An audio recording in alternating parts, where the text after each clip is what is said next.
اور اپنے ہاتھوں کو، پیٹ کو، رانوں کو الگ الگ کر دے. یہ جو ہے مرد کا سجدہ ہوتا ہے. عورت کا سجدہ سب چیز ملے ہوئے رہنا ضروری ہے. ہاتھ بھی، پیٹ بھی، اور اسی طریقے سے ران بھی، تمام چیزیں جو ہیں ملی ہوئی ہوں، سکڑ کر، پورے طریقے سے سکڑ کر سجدہ کرنا ہے. اگر کوئی حاملہ عورت ہے کہ جس کے جو ہے مہینے بہت زیادہ ہو چکے ہیں، 2-3 مہینے، 3-4 مہینے کا حمل جو ہے اتنا زیادہ نظر نہیں آتا، لیکن 6 مہینے، 7 مہینے، 8 مہینے کا اگر حمل ہو، 9 مہینے کا اگر حمل ہو، تو اس میں جو ہے اس طرح سجدہ کرنے میں دقت محسوس ہوگی.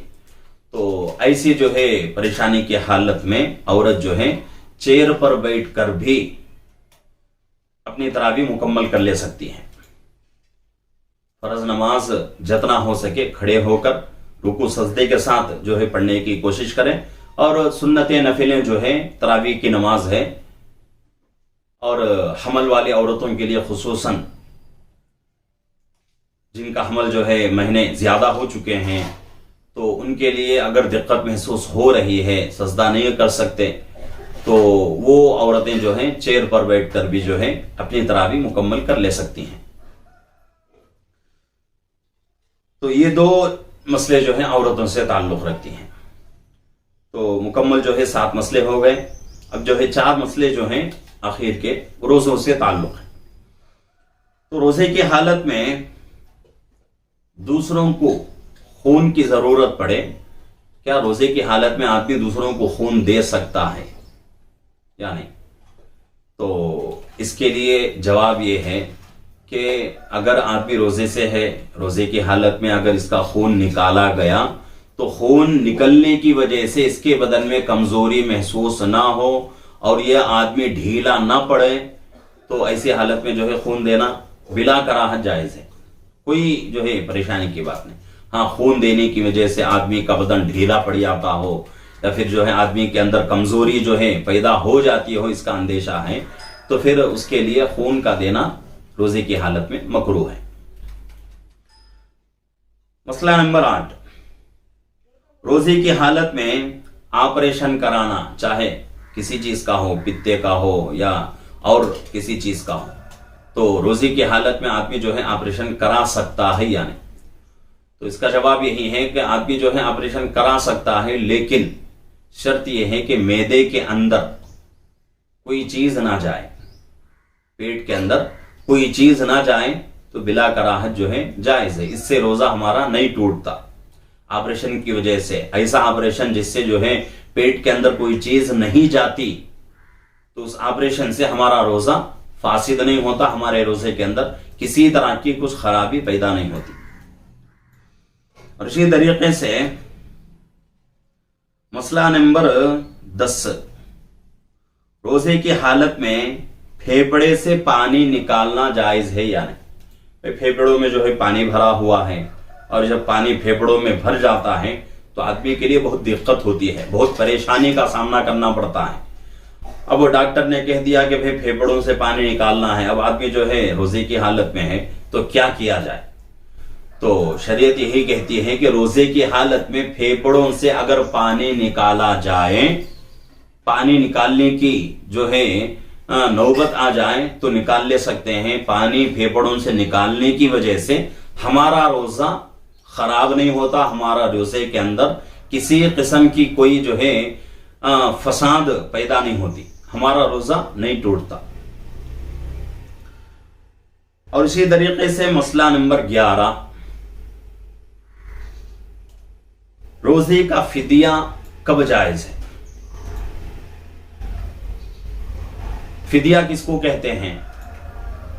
روزے کا سمجھو کہ عام جو ہے ہماری زبان میں روزے کا بدل، اور یہ کس کے لیے جائز ہے اور فدیہ کب جائز ہے؟ اس میں 2 جو ہے مسئلے آتے ہیں. تو فدیہ کب جائز ہوتا ہے؟ جبکہ آدمی جو ہے بہت ہی کمزور ہو جائے. کمزوری کی حالت میں، ایسی کمزوری جبکہ اس کے اندر روزہ رکھنے کی طاقت بالکل ہی ختم ہو چکی ہے، اور ایک مجبوری ایسی آتی ہے، ایک بیماری ایسی ہوتی ہے کہ فی الوقت آدمی روزہ رکھنے کی طاقت نہیں رکھتا، لیکن بعد میں جو اس کی بیماری اچھی ہو جاتی ہے، بعد میں صحت یاب ہو جاتا ہے، اس کے بعد آدمی جو ہے روزہ رکھ سکتا ہے۔ تو ایسے اگر بیماری ہے، وقتی عارضی بیماری ہے اور عارضی ضعف ہے، کمزوری ہے، تو ایسے وقت میں آدمی جو ہے فدیہ نہ دے بلکہ روزوں کی بعد میں قضا کرے۔ لیکن ایک آدمی ایسا ہے جو دائمی مریض، یعنی اس کی بیماری ایسی ہے کہ کبھی ختم نہیں ہونے والی بیماری،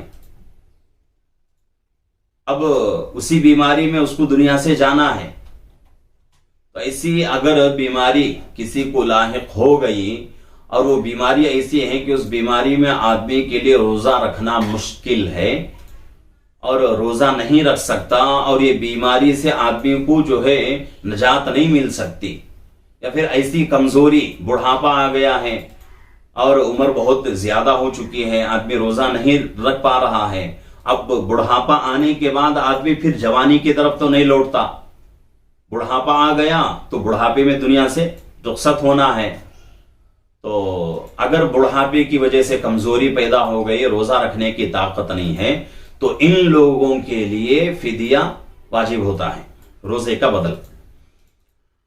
تو ایک مسئلہ یہ ہے۔ اب دوسرا مسئلہ، فدیے کی مقدار کیا ہے؟ تو فدیہ کس کے اوپر واجب، کب واجب ہوتا ہے، یہ بات تو آ گئی، کس مجبوری میں واجب ہوتا ہے۔ اب فدیہ کتنا ہے؟ تو ایک روزے کا فدیہ ایک صدقے فطر کے مقدار کے برابر۔